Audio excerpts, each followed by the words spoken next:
When I unfolded that small, crumpled piece of paper, I had no idea 5 hurried words written in my daughter's trembling handwriting would change everything. Pretend you're sick and leave. Now. For a heartbeat, I just stared, unsure if my eyes were playing tricks on me. The blue ink had bled slightly into the paper, like the words themselves were shaking. When I looked up, Lily's pale face was tense, her eyes darting toward the kitchen doorway, as if every sound in the house carried danger. She gave the smallest shake of her head. "Please, Mom, just trust me." And that was when the air around me shifted. I couldn't name it yet, but something real, had cracked the illusion of safety that morning. It had begun as a perfect Saturday in our house on the northern edge of Chicago, the kind of day that made you believe you'd finally outrun bad luck. It had been 2 years since I'd married Mark Caldwell, the man everyone called charming, accomplished, a real gentleman. After my messy divorce, those words had felt like salvation. Mark had a good job, real estate development, steady money, tailored suits. He spoke in a voice that soothed rather than provoked. Everyone said Lily and I were lucky. The house reflected that image. A cream-colored colonial with a manicured lawn and a brass plaque by the door that read, "The Caldwells." Even the mailman seemed impressed when he dropped envelopes through the slot. Inside, everything smelled faintly of lemon polish and new beginnings. That morning, the kitchen gleamed under the soft light from the skylight. I'd been arranging salmon canapes on a platter when Mark appeared behind me, adjusting the cuffs of his navy suit. "You look perfect, sweetheart," he said, smoothing the lapel of my dress, then glanced at his watch. "Try to be ready when they arrive, okay?" These guys notice everything. The compliment and command tangled together, leaving a faint aftertaste of irritation. He was hosting a brunch for his business partners, potential investors for an expansion deal. Big day, he'd told me all week, pacing the living room with phone in hand. I had spent days planning the menu, cleaning, ironing linens, doing everything to make it run smoothly. Mark loved when things looked effortless. From the hallway mirror, I caught his reflection straightening his tie. The perfection of it all made me strangely uneasy. His smile, polished, controlled, didn't quite reach his eyes. I'd noticed that before, but brushed it off as nerves. "Mom?" Lily's voice broke the rhythm of the morning. I turned. My daughter stood by the counter, still in her pajama t-shirt, her auburn hair in a messy ponytail. 14, quiet, too observant for her age. She had a bookish seriousness I used to find endearing. Today it frightened me. Her face was drained of color. Can I show you something? In my room," she whispered. "Lily, now," I said, wiping my hands on a towel. "Your stepdad's partners are coming any minute." Before I could finish, Mark stepped into the doorway, his cologne cutting through the air, clean, cold, expensive. "What's all the whispering about?" His tone was light, teasing, but his eyes flicked from me to Lily with subtle suspicion. "Nothing important," I answered too quickly. "She just needs help with a school thing." Mark's smile returned, tight and bright. "Make it quick. Guests will be here in 30. He kissed my cheek perfunctorily and walked away. Lily's fingers gripped mine the second he turned his back. Her palm was damp. The moment her bedroom door closed, she twisted the lock and hurried to her desk. "Lily, what on earth?" She didn't answer. She picked up the crumpled paper, thrust it into my hand, and looked toward the door as though expecting it to burst open any second. I smoothed it out. "Pretend you're sick and leave now." "Is this a joke?" I asked, whispering despite myself. "We don't have time for games." "It's not a joke," she said, her voice shaking but firm. "Please, Mom. You have to get out of here, right now." Something in her tone, raw, pleading, stopped me cold. It wasn't teenage drama. It was fear. "Sweetheart, you're scaring me. What's going on?" She shook her head, eyes wide. "I can't explain yet. Just trust me. Say you feel dizzy. Go to the pharmacy or anywhere. Just go. The words landed like stones in my chest. I wanted to laugh, to ground the absurdity, but I couldn't. My daughter's face made it impossible. From the hallway came the heavy click of shoes on hardwood. The doorknob turned. "Nora?" Mark's voice, pleasant, practiced, floated through the crack. "Everything okay in there? The table's set, right?" Lily's eyes met mine, begging. I forced a small laugh. "Yes, I just feel a little off." The door opened. Mark filled the frame, immaculate in his suit. "Off?" he repeated. "I think it's a migraine," I said, pressing my hand to my forehead. "Maybe from all the cooking this morning." For a second, his smile froze, just enough to see what lived beneath it. Then the doorbell rang downstairs. The mask returned. "Well, try to rest," he said, voice lighter again. "But come back down soon, okay? I'll handle the guests." He closed the door gently. Lily's breath escaped in a shudder. "Mom, we have to go, right now." I hesitated. "Lily, please, if you stay, he'll—" She stopped herself, biting her lip until it turned white. "Just trust me." I don't know what made me listen. Maybe the pure terror in her eyes, or maybe the tiny crack that had been forming in mine for months, one I'd refused to see. Whatever it was, I grabbed my purse and car keys. Downstairs, voices echoed from the living room, men laughing, champagne corks popping, the clink of glasses. The sound felt far away, like another universe. As we crossed the hallway, Mark turned from his guests. "Everything okay, honey?" His tone was smooth as silk, his hand resting casually in his pocket. "My headache's worse," I said. "I'm running to Walgreens for something stronger. Lily's coming with me." He studied me, smile unwavering, but his eyes sharp, calculating. "Of course. We'll hold down the fort. Don't be long." One of his partners chuckled. "Don't let her escape the party, Mark." Mark laughed with them, that same effortless charm that once melted me. But as we stepped onto the porch, I caught a flicker in his gaze, something almost metallic. Lily tugged my arm. "Go, Mom." We walked quickly to the car. I could still hear the polite laughter spilling through the open windows, the sound of a perfect brunch beginning. It felt like walking away from a stage set, leaving the painted scenery behind while the real story waited in the shadows. I started the car, hands trembling on the steering wheel. "Lily," I said softly, "you're going to have to tell me what this is about." She glanced back at the house. "I will. Just drive, please." I turned onto the street, passing the stone sign that marked the entrance of our gated community. Windsor Estates. Safe, serene, secure. The irony stung. For the first time, I noticed how empty the neighborhood looked. No kids biking, no dogs barking.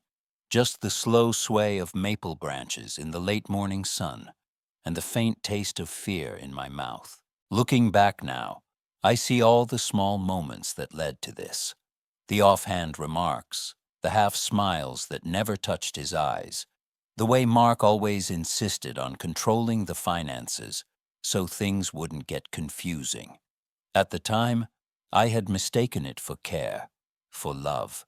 But that morning, holding my daughter's trembling hand and that wrinkled note, I began to understand. The perfection I'd built my life on wasn't real. It was staging, a performance meant to keep me quiet and impressed. As we reached the main road, Lily finally spoke again, her voice barely above a whisper. "Mom, whatever happens, promise you'll believe me." I nodded, though my heart hammered against my ribs. "I do." And as we drove away from the house, the laughter, the crystal glasses, the smiling husband, I didn't know it yet, but that single choice to trust her would be the one that saved my life. The silence inside the car was heavier than the morning air. The hum of the engine felt deafening, like it might give us away. I kept glancing at Lily beside me, her small hands clenched in her lap, her knees drawn close together. She looked out the window, but I could tell she wasn't seeing anything. We passed neat rows of houses, manicured lawns, the kind of place where nothing bad was supposed to happen. The kind of neighborhood where people leave their garage doors open and wave at joggers. I had chosen it precisely for that illusion of safety, for Lily's sake. Now it felt like a cage we'd just managed to escape. At the stop sign near the main road, I finally spoke. "Lily," I said, my voice careful, too calm. "Tell me what's going on. What are we running from?" She hesitated, eyes fixed on the windshield. "You're not going to believe me." "Try me," she swallowed. "Mark is trying to kill you, Mom." The words hit me like a physical blow. My foot jerked on the brake, the car lurching forward. A horn blared behind us. I blinked hard, gripping the steering wheel until my fingers ached. "What did you just say?" Her voice cracked. "He wants to kill you. I heard him last night, on the phone." "That's not funny, Lily." "I'm not joking." Her sudden shout startled us both. She turned toward me, tears already blurring her eyes. "I heard him, Mom. He said your name. He said you'd drink your tea like always, that it would look like a heart attack. Then he laughed." Something inside me twisted. I wanted to tell her she was mistaken, that she'd misheard, but her tone, pure terror wrapped in certainty, froze me. The light turned green. I hit the gas, my mind spinning faster than the wheels. "Start from the beginning," I whispered. She told me. Around 2 in the morning, she'd gone downstairs for water. Mark's office door had been slightly open, light leaking into the hallway. She'd heard him whispering, low but intense. At first she thought it was a business call, until she heard my name. "Nora." His voice calm, methodical. "Everything is ready for tomorrow," he'd said. "She'll drink the tea. No one will suspect. You said it'll look like cardiac arrest." "Right. 15, maybe 20 minutes. Perfect." Then he had laughed. A quiet, pleased laugh. Lily had frozen outside the door, afraid to move. When he finally hung up, she'd waited until he went to bed, then snuck into the office. There she found files, bank statements, insurance papers, something about debts. She hadn't understood all of it, but she'd taken pictures. Listening to her, I felt my heart sink through the floor. "Insurance?" I asked faintly. Lily nodded. "The one he convinced you to sign 6 months ago. You said it was to protect both of you." I remembered that afternoon. Mark insisting we get a joint life policy, just in case. He'd handled all the paperwork. I had signed the forms between classes, barely reading. He had even made a joke about me being worth more alive than dead. We'd laughed. Now that memory curdled into nausea. "You think he would do that? For money?" Lily looked at me with an expression too old for her years. "Mom, he's broke. His company's falling apart. I saw the papers. He's been taking money from your account, the one from Grandpa and Grandma's apartment sale." I felt the air leave my lungs. The apartment in Oak Park, the last piece of my parents I still had. I had sold it after the divorce, and that money had been our safety net.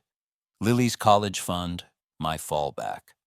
Mark had offered to invest it, said he could grow it for us. And like a fool, I'd agreed.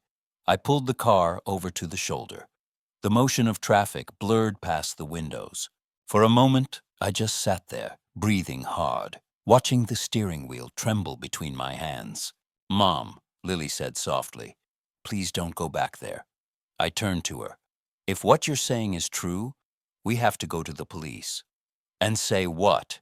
That I heard him talking on the phone?" Her voice was rising again, panicked. "That we found papers about debts? We don't have proof. He'll twist everything. He always does." She wasn't wrong. Mark had built a reputation as the perfect husband, the generous neighbor, the man who donated to the local food drive. I could already imagine the story he'd tell. His poor, unstable wife, her difficult teenage daughter, a family tragedy waiting to happen. I pressed my fingers to my temple. My head throbbed, but not from a migraine this time. He's not going to get away with this, I said finally, more to myself than to her. Lily looked confused. What do you mean? We can't just run, I said. If we disappear, he'll claim I had some breakdown. He'll find us eventually. We need proof, something concrete. She stared at me, horrified. You're not saying? I'm going back. Mom, no. Listen to me. My voice was calm now, steady. If he's planning to poison me, the tea has to be there, somewhere in that kitchen. That's the proof we need. Once we have it, we can go to the police, and he'll have no way out. Lily shook her head violently. He'll kill you. Not if we're careful. Careful, she echoed. He's a psychopath, Mom. You can't reason with that.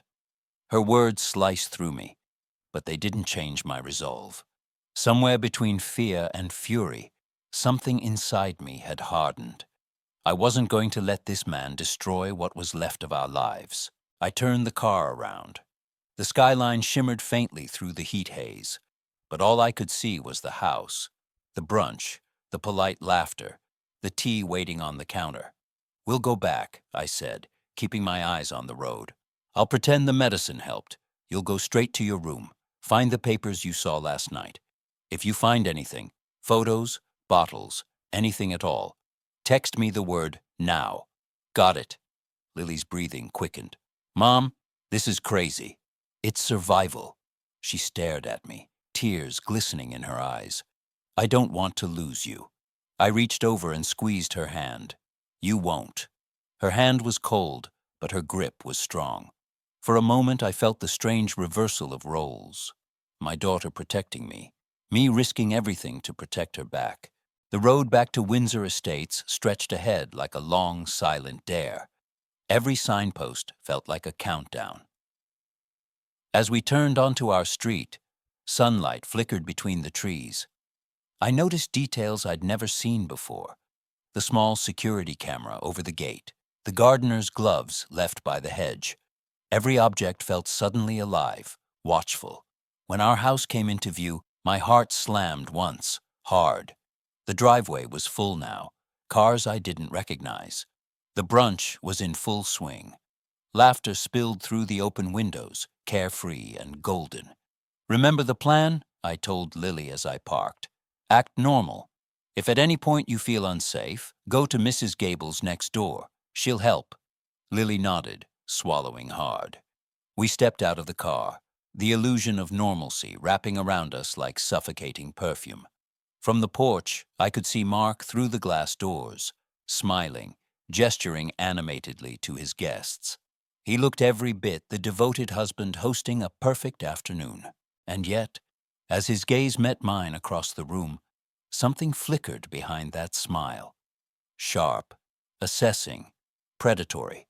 For the first time in 2 years, I saw him clearly.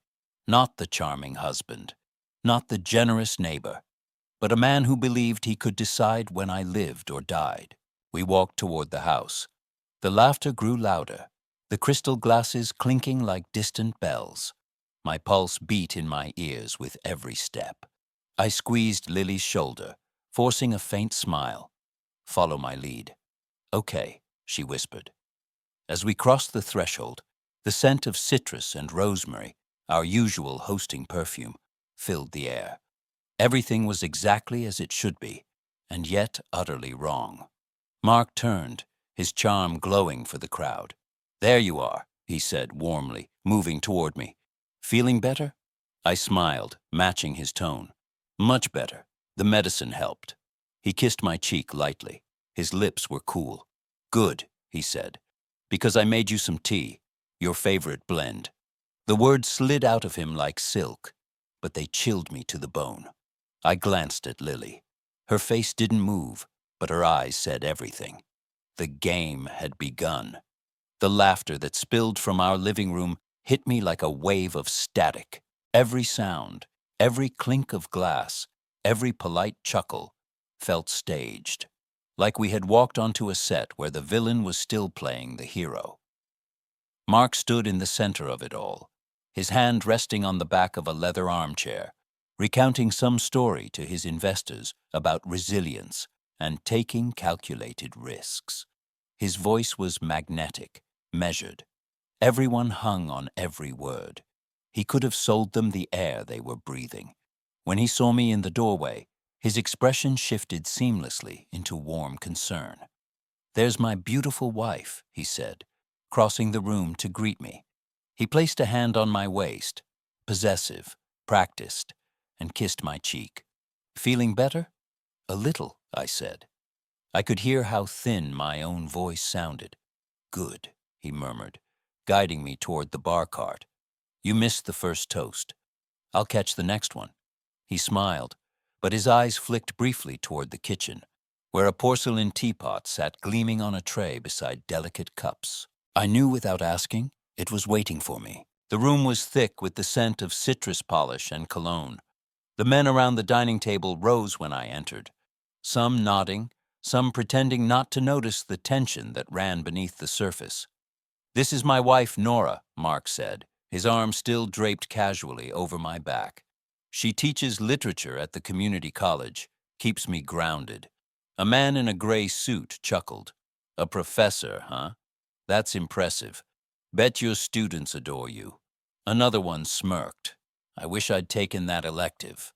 The laughter that followed was polite, but edged with condescension. I forced a small smile, the kind that women learn young to use as armor. "Her specialty's Mexican literature," Mark added, raising his glass. "It's quite niche." A few eyebrows lifted. I felt the sting of the word niche. The subtext was clear. Charming hobby, not a real career.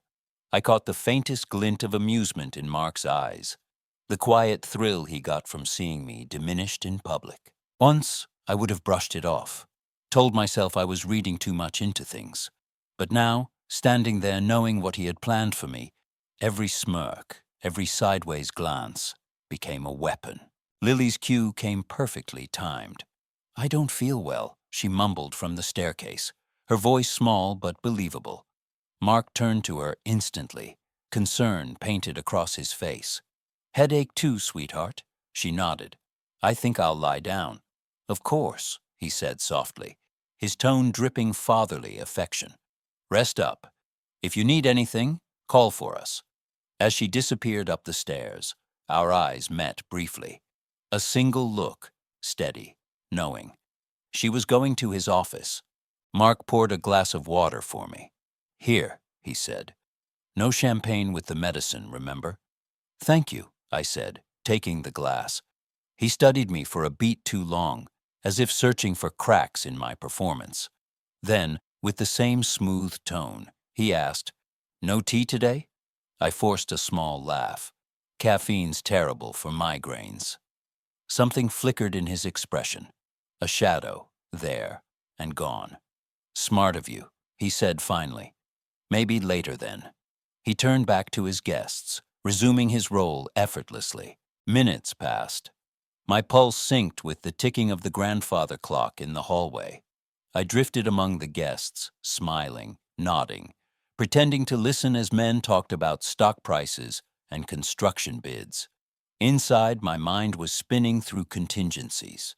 Upstairs, Lily would be searching his desk, drawers, briefcase, anywhere he might have hidden the poison. She was brave, far braver than I had ever been at her age. Every minute she stayed up there increased the risk he'd notice. At 11:46 a.m., my phone buzzed softly in my pocket. One word, now. My stomach turned cold. I excused myself from a conversation about interest rates, my lips moving automatically. "Excuse me, I should check on Lily." Mark looked up mid-sentence. "Everything all right?" "She's probably asleep. But I want to be sure," I said lightly. His gaze lingered on me for half a second longer than it should have. Then he smiled. "Of course, go ahead. Tell her I'll bring her something later." Upstairs, the air felt different. Too still, too watchful. I found Lily in her room, sitting on the edge of her bed, pale and shaking. "He's coming," she whispered the moment I entered. "What?" "I heard him talking to one of the guests. He's coming up to check on us. My heart stopped. Did you find anything? She nodded. In his desk, a small amber bottle with no label. And, Mom, there was a paper, a list of times, like a schedule. Look. She pulled out her phone. The photos were sharp despite her trembling hands.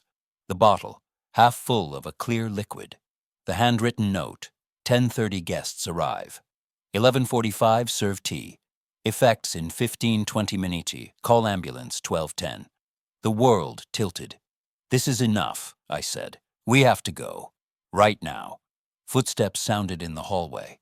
Too late, she mouthed. The doorknob turned. Mark entered with a practiced smile, his expression all concerned husband and doting stepfather. Everything okay in here? He asked. His voice was smooth, but his eyes were sharp, scanning the room like a hawk. Yes, I said quickly. Lily still has a headache. I was checking on her. He studied us, his gaze lingering on Lily's tense posture. Then, softly, And how are you feeling, Nora? A little better. I forced a smile. Maybe I'll go back down soon. He nodded, still watching me. Good. I made that special tea you love. It's waiting in the kitchen. My pulse thudded in my ears. That's sweet, but I'll skip it for now. Medicine and caffeine, you know. I insist, he said, his tone still friendly, but with a new, undeniable firmness. You'll feel better. Every instinct in me screamed danger. I nodded faintly, buying time. I'll join you in a few minutes. He hesitated, then smiled again. Don't be long. As he stepped out, I heard the click of metal. The lock turned from the outside. He locked us in, Lily said, rushing to the door. The knob rattled uselessly. Mom, he knows. Panic rose, threatening to drown me. I forced myself to breathe. Window, I said. She turned toward it. We're on the second floor. It's grass below, 15 feet maybe. We'll use the comforter. I stripped the bed, tying the fabric to the heavy desk leg. My fingers fumbled, slick with sweat. Every second counted. From the hallway came the faint rhythm of footsteps again, measured, deliberate. He was coming back. Go first, I whispered. Climb down and jump when you have to. Roll when you land. Lily hesitated only for a moment before swinging her legs over the sill. The comforter creaked under her weight. The footsteps grew louder. Hurry! She slid down until her feet dangled 6 feet from the ground, then let go, tumbling onto the grass below. She rolled, scrambled up, and looked back at me, giving a quick thumbs up. The key scraped in the lock. I climbed onto the window ledge, gripping the fabric with burning hands. The door burst open. Nora! Mark's voice, no longer smooth, no longer patient, echoed behind me, sharp as a gunshot. I didn't look back. I pushed off. The fall knocked the breath out of me. Pain shot up my ankle, but I forced myself to stand. Lily was already pulling at my arm. Run! She shouted. We stumbled across the lawn, the manicured hedges blurring as we moved. Behind us, Mark's voice bellowed our names, fury breaking through the mask at last. Keep going, I gasped. We climbed over the low stone wall at the back of the yard, landing hard on the other side. My ankle screamed, but adrenaline kept me moving. Somewhere behind us, I heard the slam of a door. He was coming. We darted through the narrow path behind the neighboring houses, toward the thin line of trees that bordered the community. My breath burned, each inhale sharp as glass. Mom, this way, Lily said, pointing toward the wooded trail. The moment we stepped under the trees, the world changed. The laughter, the houses, the civilized calm, all of it fell away, replaced by rustling leaves and the distant bark of a dog. Do you have the photos? I asked. Yes. She held up her phone. Bottle, papers, everything. Good. Don't lose it. Branches whipped against my arms as we ran. Somewhere behind us, a voice shouted our names again, closer now, but distorted by the wind. I grabbed Lily's hand. Come on. We broke through to the other side of the trail, where the service gate loomed. A tall metal fence with a card reader. Please, I muttered, fumbling through my purse. My fingers found the plastic community key card. I swiped it. The light blinked green. The gate clicked open. We slipped through and out onto a quiet street lined with modest homes. The sudden normalcy felt surreal. "Where now?" Lily asked, breathless. "To the mall," I said. "Crestview. We'll be surrounded by people. Safe, at least for a while." We started walking fast toward the main road. My ankle throbbed, my pulse hammered. But beneath the terror was something new. Clarity. Mark had underestimated me. He'd spent years shaping me into the kind of woman who apologized for taking up space. But that version of me was gone now, left behind in that locked room. Whatever happened next, I was done playing his part. The performance was over. The first rush of air after we crossed the gate hit like freedom. Cold, thin, unreal. I didn't stop running until the tall metal fence was out of sight, until the manicured lawns gave way to cracked sidewalks and the distant hum of traffic. Only then did I dare to look back. Nothing. No footsteps. No shouting. Just the faint echo of our own breathing. Lily leaned against a lamppost, her chest heaving. "Mom," she gasped. "Is he—" "I don't know." My voice came out ragged. "We can't stop yet." I looked around. The street was unfamiliar, quiet in that eerie suburban way where every house looked the same, but somehow none felt safe. A single lawn sprinkler clicked rhythmically, spraying arcs of water across the grass. It was almost noon, yet everything felt frozen. I could still hear him in my head. Nora. The way he had screamed my name just before I jumped from the window, stripped of every ounce of civility. It wasn't the voice of the man I'd married. It was the voice of the man who had been hiding beneath the mask all along. Lily tugged my sleeve. "We need a car, or a bus, something." "There's a main road a few blocks east," I said. "If we can get there, we'll find a cab." We started walking again, my ankle throbbing with each step. Pain radiated up my leg, but I forced myself to keep pace. I wasn't about to let her see me falter. As we moved, I couldn't shake the thought of what we'd left behind. The house, the guests, the untouched tea cooling on the counter. Would he tell them I'd gone mad? That I'd run off in some hysterical episode? Probably. Mark always had a script ready. He was the master of appearances. But appearances wouldn't save him now. "Do you still have the photos?" I asked. Lily nodded, pulling her phone from her pocket. "Here." She scrolled through quickly, showing me the shots. The amber bottle, the handwritten timeline, the bank statements. The images were sharp, undeniable. "You did good, honey," I said quietly. "You did real good." For a second, I thought she might smile, but her face stayed solemn. "What if he finds us?" "He won't," I lied, "because that's what mothers do." By the time we reached the main road, the world had shifted back into motion. Cars passed, people walked dogs, a food truck parked by the curb selling tacos. It was surreal.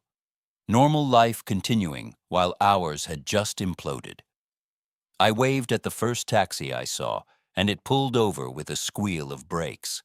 The driver, an older man with tired eyes, gave us a curious look. "Crestview Mall, please," I said, climbing in. He nodded, starting the meter. "You ladies okay?" "Just a rough morning," I said. He didn't press further. Bless him for that. As we drove, the scenery blurred. Strip malls, gas stations, the slow crawl of midday traffic, the ordinary sights of safety and routine. But I couldn't relax. My phone buzzed once in my purse, and a shiver ran down my spine. A message. From Mark. "Where are you? The guests are asking for you. Hope you're okay." I showed it to Lily. Her face drained of color. "He's pretending nothing happened," she said. "Of course he is." My throat tightened. "He always pretends." Another message appeared seconds later. "Please, Nora, I'm worried. Come home. We can talk." The casual tone was worse than anger. It was manipulation disguised as concern. I turned my phone face down. At Crestview Mall, The air conditioning blasted our faces as we stepped inside. It smelled of pretzels and coffee, of ordinary life. Exactly what we needed. We climbed to the second floor and found a small cafe tucked in the corner, half hidden behind a boutique. I chose a table facing the door. Old habits from years of teaching late classes alone. We ordered hot chocolates. My hands were shaking too much for coffee. For a while we sat in silence, listening to the clatter of dishes and low hum of conversations around us. It was almost enough to fool me into believing we were just another mother and daughter taking a break from shopping. Almost. "Mom," Lily said finally, her voice small, "what if he tells the police you're dangerous?" I looked up. Her question wasn't naive. It was sharp, painfully realistic. "He might," I said. "He's smart enough to try." "Then what?" "Then we make them believe the truth." She nodded, though I could see the fear lingering in her eyes. I reached across the table and took her hand. "We're going to call someone," I said. "A friend of mine, Ava Collins. She's a criminal lawyer. We went to college together. She'll know what to do." Lily's lips parted, a flicker of relief breaking through. I called Ava. She picked up on the second ring. "Nora, it's been years." Her voice, calm and precise as ever, almost undid me. "Ava, I need your help." "What's wrong?" "It's Mark," I said, the words spilling out before I could stop them. "He's trying to kill me." There was a pause, but not disbelief, just focus. "Where are you?" "Crestview Mall, second floor cafe." "I'm on my way. Don't leave. Don't talk to anyone." The line went dead. I exhaled shakily. "She's coming." Lily looked at me, trying to read whether that meant we were safe. I wasn't sure myself. For a moment, we sat in silence again, sipping the now cooling chocolate. I stared at my reflection in the glass window, hair tangled, face pale, eyes too wide. I looked like someone else. I thought of how the morning had started. Mark's laughter, the smell of lemon polish, the way his hand had brushed my shoulder like a performance cue. Every smile, every compliment, every niche joke, it had all been part of the illusion, and I'd played my part perfectly. The realization burned through me like acid. "Mom," Lily said softly, "how did you not see it before?" I swallowed hard, because I wanted to believe we were safe, that someone could love me without wanting something in return. She didn't respond, just squeezed my hand. I could tell she understood more than I wished she did. The mall clock read 12:43 p.m. when my phone vibrated again. Another message from Mark. I called the police. "They're worried about you. Please don't do anything impulsive. Think of Lily." A cold weight settled in my stomach. "He's flipping the story," I said quietly. "He's telling them I've lost it, that I took you and ran." Lily's eyes widened. "Can he do that?" "He can try. And if the police believe him before Ava gets here," I stopped. No need to finish that sentence. Outside the cafe window, I noticed two police officers walking along the upper level of the mall, scanning faces. My pulse spiked. "Stay calm," I whispered. "They're looking for us." Lily's fingers tightened around mine. "What do we do?" "Nothing rash," I said. "Ava's almost here." But the officers had already spotted us. Their eyes met mine, professional but wary. They approached slowly, hands resting on their belts. "Mrs. Nora Caldwell?" one asked. "Yes. Your husband reported you missing. Said you might be in distress." I let out a breath that was half a laugh, half despair. "Did he now?" Lily's voice trembled but firmed. "He's lying. He's trying to hurt my mom." The officers exchanged a look, sympathetic, skeptical. The older one crouched a little, lowering his voice. "Ma'am, maybe we should go somewhere quiet to talk." Before I could respond, a familiar voice cut through the hum of the cafe. "Officers," Ava called, striding toward us in a navy blazer, every inch the composed professional. "I'm Ms. Collins, legal counsel for Mrs. Caldwell and her daughter." Her badge and tone froze the situation instantly. "You can speak to me first," she said firmly. Relief nearly made me collapse. Ava turned to me briefly, her eyes scanning my face. You did the right thing calling me. Then, lower so only I could hear. We'll handle this, but you're not safe yet. I nodded, unable to find words. Behind her, the officers stepped aside, uncertain now, their confidence shaken by the sudden presence of an attorney. Ava spoke to them quietly, gesturing toward us, toward the door.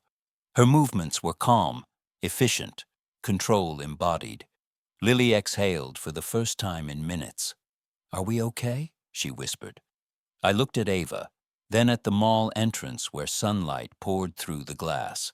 "For now," I said, "but he won't stop here, because men like Mark never did. They didn't stop until the mask was ripped clean off, and I was ready to be the one who tore it away." The cafe had gone strangely quiet after Ava's arrival, like the room itself sensed the shift in power. The officers, one young, one older, stood awkwardly near the counter, murmuring into their radios, while Ava spoke with them in that calm, deliberate voice that could slice through chaos without ever rising in volume. Lily sat beside me, clutching my hand beneath the table. Her cocoa had gone cold. My pulse was still racing. Every sound, coffee machine hissing, chair scraping, felt magnified, sharp enough to make me flinch. Ava finished speaking to the officers and returned to us. "They've been told you're in some kind of mental health crisis," she said quietly, her eyes locking onto mine. "Mark's already filed a statement saying you're unstable and may pose a danger to your daughter." The words hit like a slap. "Of course he did," I whispered. "He's setting up a narrative," Ava continued, pulling a small notebook from her bag. "Classic gaslighting. He plays the calm, rational husband, while you look irrational and scared. The police instinctively trust composure." Lily frowned. "But we have proof." "Yes," Ava said, "and we'll use it. But right now, we play smart. No yelling, no emotional outbursts. We stay grounded." I nodded, fighting to steady my breathing. The older officer approached our table. "Ma'am, could you come with us? Just to clarify a few things." Ava smiled politely. "My client will speak, but she will not leave this location without representation present." The officer hesitated. "Mrs. Caldwell, your husband says you've been having delusions about him, that you ran off suddenly, convinced he was going to hurt you." A bitter laugh slipped out before I could stop it. "Delusions? Is that what he told you?" The younger cop softened his tone. "Ma'am, we just want to make sure everyone's safe. If there's been a misunderstanding—" "There's no misunderstanding," I cut in. "My husband planned to poison me this morning." The words hung there, impossible to ignore. The officers exchanged glances, professional skepticism flickering behind their eyes. The younger one's voice dropped to a soothing register, the kind used for frightened animals. "That's a serious accusation." "Yes," Ava said evenly, "and she has evidence." I opened my phone, hands shaking, and pulled up Lily's photos. The amber bottle, the handwritten timeline, the notes with times and doses. Ava leaned forward, letting the officers see. For a long moment, neither spoke. The older one cleared his throat. "Where are these items now?" "At our house," I said. "In his office desk, bottom drawer, left side." He scribbled something in his notepad. "You're sure?" "Positive." He nodded slowly. "We'll send a unit to check that." The younger cop stepped aside, murmuring into his radio. When he returned, his expression had changed. Less condescending, more careful. "Your husband did call earlier," he said. He seemed concerned. "He said you'd been under stress lately. Something about an insurance policy. Your mother's death." I almost laughed again. "He's good, isn't he?" "Ma'am, he's building a story about a grieving, unstable wife. Convenient, isn't it? While he pockets the payout from the policy he tricked me into signing." Ava placed a steadying hand on my arm. "Let them process, Nora. Truth doesn't need shouting." I swallowed hard and nodded. The officer sighed. "Okay, we'll verify everything.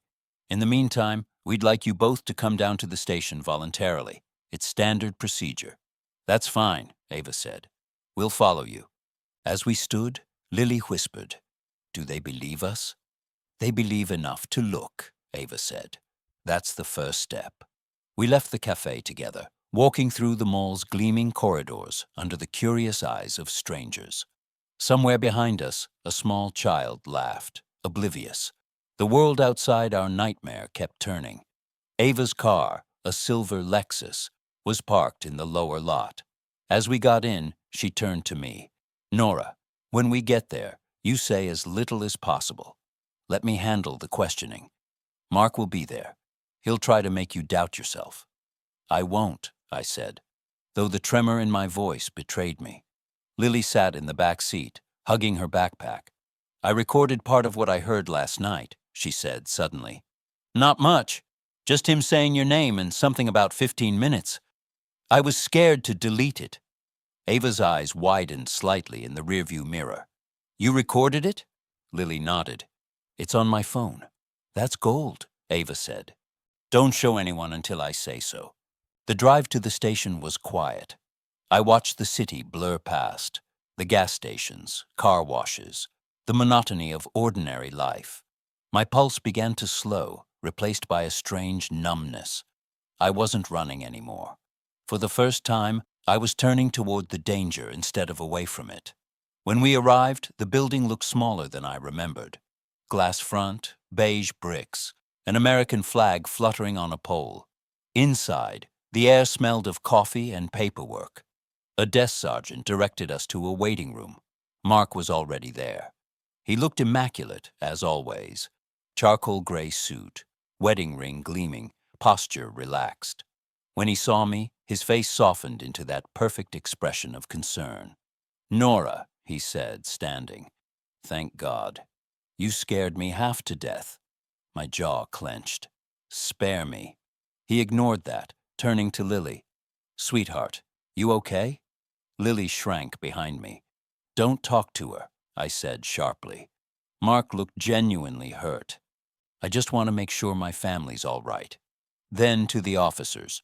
"See? This is what I mean. She's been paranoid lately. Ever since—" "Enough," Ava cut in. "Mr. Caldwell, my client will not respond to provocations." He turned toward her, eyebrows raised. "And you are?" "Ava Collins, legal counsel." His smile faltered for just a second. "Ah, of course." We were ushered into a small conference room, 1 table, 4 chairs, a camera in the corner. The fluorescent lights hummed. A detective joined us, clipboard in hand. "Let's get this straight," he said. "Mrs. Caldwell, you're alleging your husband attempted to poison you. Your husband claims you've been unstable and may have fabricated the story. We're going to hear both sides." Mark nodded, calm as ever. "Detective, I've done everything to help Nora. She's had episodes, stress from work, paranoia. I just wanted her safe." His voice was a balm, steady, practiced, the kind of tone that wins juries. "Episodes," I repeated. He turned to me, feigning pity. "You don't remember throwing my phone last month? Screaming that I was hiding things? That's because you were hiding things. See?" He gestured gently toward me. "This is what I mean." Ava's hand touched mine under the table. "Breathe." The detective looked between us. "Mr. Caldwell, your wife presented evidence, a bottle, some notes, allegedly from your office." Mark laughed softly. "If she found something, it's because she went snooping. That's not poison, it's cleaning solvent. She's misinterpreting everything." "Then you won't mind if we test it," Ava said. He hesitated, just for a fraction of a second. It was enough. The detective's radio crackled. A voice came through, muffled but urgent. He stood, muttering, "Excuse me," and stepped out. The silence that followed was thick. Mark leaned back, smiling faintly. "You've really outdone yourself this time, Nora." I stared at him. "You tried to kill me," he shrugged. "If you say so. You're not even denying it." "Why should I?" His voice dropped to a whisper. "No one will believe you. They never do. You look unhinged, emotional, and me? I look calm, rational. They'll take one look at us and know who to trust. My stomach turned. Smile for them, Nora, he murmured. That's what you're good at. The door opened. The detective returned, expression unreadable. He set a folder on the table. Mr. Caldwell, he said, we just received a preliminary report from the officers who searched your property. Mark's smile didn't falter. And? They found the bottle, the detective said evenly, and some inconsistencies with your financial records. We've forwarded them for forensic testing. Mark's jaw tightened. The detective turned to me. We'll need formal statements from both of you. Ms. Collins, your clients can wait in conference room B while we process this. Ava nodded, standing. Mark's eyes followed us, his calm finally cracking. This isn't over, he hissed as we passed. Ava smiled faintly. You're right about that. In the quiet of the hallway, Lily finally let out a breath she'd been holding for hours. They believed us, she whispered. Not yet, Ava said, but they're starting to. I looked through the small glass window into the room we'd left behind. Mark sat alone now, staring at the wall, his mask slipping inch by inch. For the first time, I wasn't afraid of him.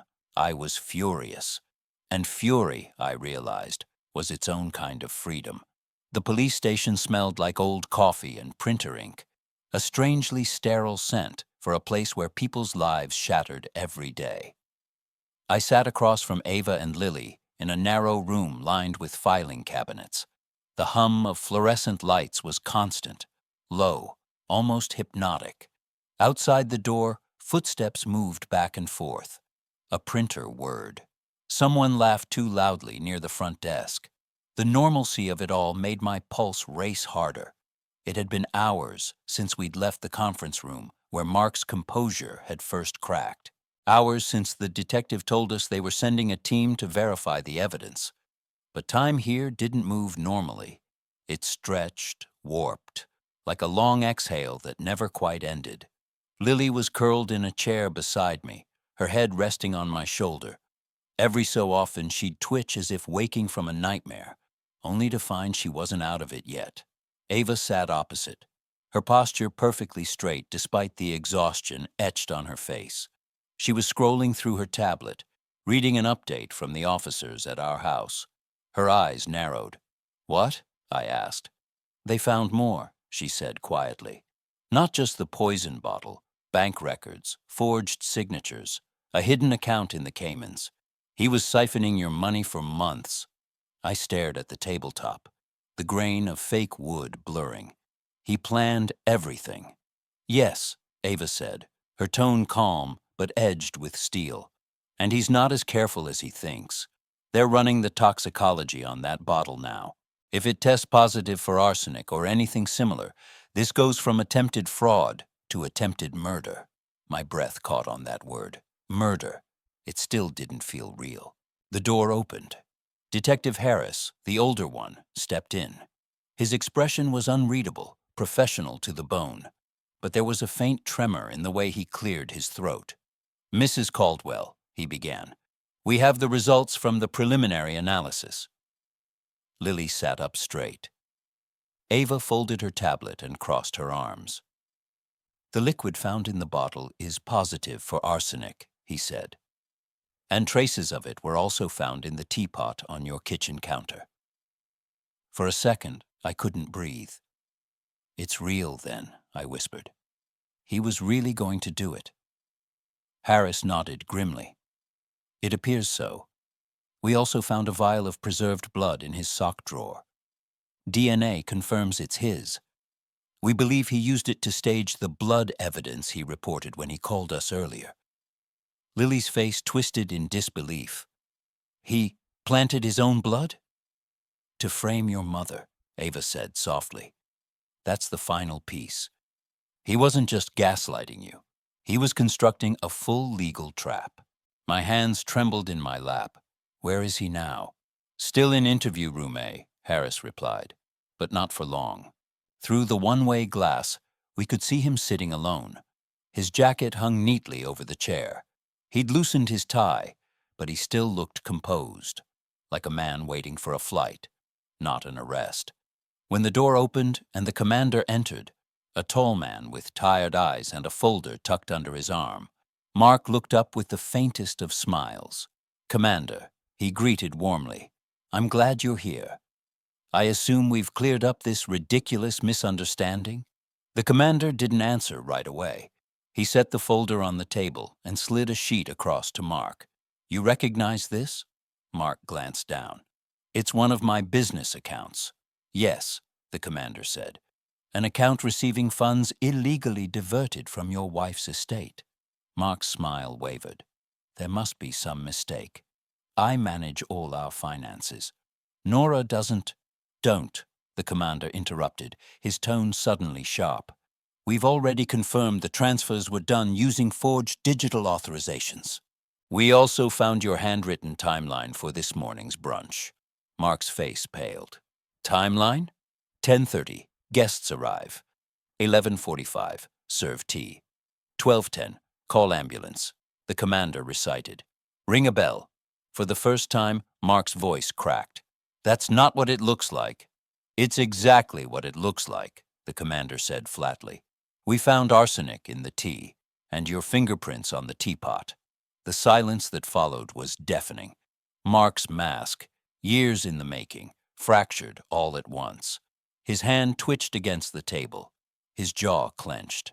And then, as if something inside him snapped, he laughed.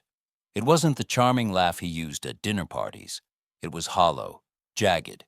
"You people think you're clever," he said. "You have no idea how this world works. That woman," he jabbed a finger toward the glass where he knew I stood. "She's a parasite. She would have bled me dry if I didn't stop her." My stomach twisted. The commander motioned to the officers at the door. "Mark Caldwell, you're under arrest for attempted murder, evidence tampering, and financial fraud." Mark's laughter stopped cold. His chair scraped violently as he stood. "You can't do this. You can't prove intent." "Oh, we can," Harris said from the doorway, "and we will." As the cuffs clicked around his wrists, Mark's eyes met mine through the glass. For years I'd seen nothing but warmth in those eyes. Now I saw them for what they really were. Black holes. Empty, endless, consuming everything around them. "You'll regret this, Nora," he shouted as they dragged him out. "You think you've won, but you don't know who you're dealing with." The words echoed down the hallway long after he was gone. When the door finally closed, the tension that had coiled in my chest broke. I exhaled so hard my lungs hurt. Ava put a steady hand on my shoulder. "It's over," she said softly. "Is it?" I asked. "Men like him don't really end. They just hide somewhere else." "Maybe," she said, "but not this one. Not for a long time." Harris stepped in again, a faint smile breaking his usually stoic face. "He's being processed for booking. The DA's office will handle the rest. You and your daughter can go home. Well, to wherever you're staying." "We'll stay at my place tonight," Ava said firmly. "They'll need access to the Caldwell residence for forensics anyway." "Good," Harris said. "We'll be in touch." That night, in Ava's guest room, everything felt both too still and too alive. The city hummed faintly through the window. I lay awake, staring at the ceiling, the events replaying in loops. Mark's hand on my shoulder that morning, Lily's trembling voice, the tea cooling untouched. Beside me, Lily slept deeply for the first time in days, her breathing steady. I reached over and brushed a strand of hair from her forehead. "You saved me," I whispered. "You really saved me." Days blurred into weeks. Mark was denied bail. His lawyers tried to paint him as a victim of financial pressure, as a man driven by desperation. But every hearing brought new revelations. Emails, forged signatures, evidence of another woman before me. She hadn't been as lucky. Her name was Caroline Wells, a widow from Indiana. She died of heart failure 6 months after marrying him. When investigators exhumed her body, they found traces of the same arsenic compound. The pattern was clear now. Mark hadn't been desperate. He'd been practiced. When the news broke, the media descended. Businessman accused of poisoning wife for inheritance. Cameras camped outside the courthouse. For weeks, our faces were everywhere. I hated every minute of it. But Ava was right. Visibility meant safety. Lily refused interviews, though one reporter described her as the teenage girl whose note saved her mother's life. I kept that article folded in my drawer, not as a trophy, but as proof of what courage looks like when it's born out of pure instinct. The trial lasted months. I testified. So did Lily. So did Ava. And in every session, Mark sat across the courtroom with that same detached expression, as if none of it were happening to him. The verdict came on a rainy afternoon in late March. Guilty. Attempted first-degree murder, fraud, evidence tampering, financial theft. He was sentenced to 45 years, no parole. When the judge read the final sentence, Mark didn't even flinch. He only turned his head toward me, his lips curling into something that might once have been a smile. It wasn't victory. It was acknowledgement. He knew he'd lost. 6 months later, Lily and I moved to a new apartment downtown. Smaller, humbler, but ours. The first night there, we ate Chinese takeout on the floor, surrounded by half-opened boxes. "This feels strange," Lily said, glancing around the room. "Strange good or strange bad?" I asked. She smiled. "Good," I smiled back, though my chest still carried the faint, dull ache of everything we'd lost. Later that night, while unpacking a box of books, I found the note, crumpled, faded, but still legible. "Pretend to be sick and leave." 5 words that had rewritten the story of our lives. I placed it in a small wooden box and set it on the nightstand. Not as a reminder of fear, but of survival. A year later, Ava joined us for dinner. She brought wine and her usual dry humor. Mid-meal, she smiled and said, "They closed the case on Caroline Wells. Full confession recorded. He admitted everything." For a long moment, I just sat there, letting that sink in. Lily leaned her head on my shoulder. "So, it's really over?"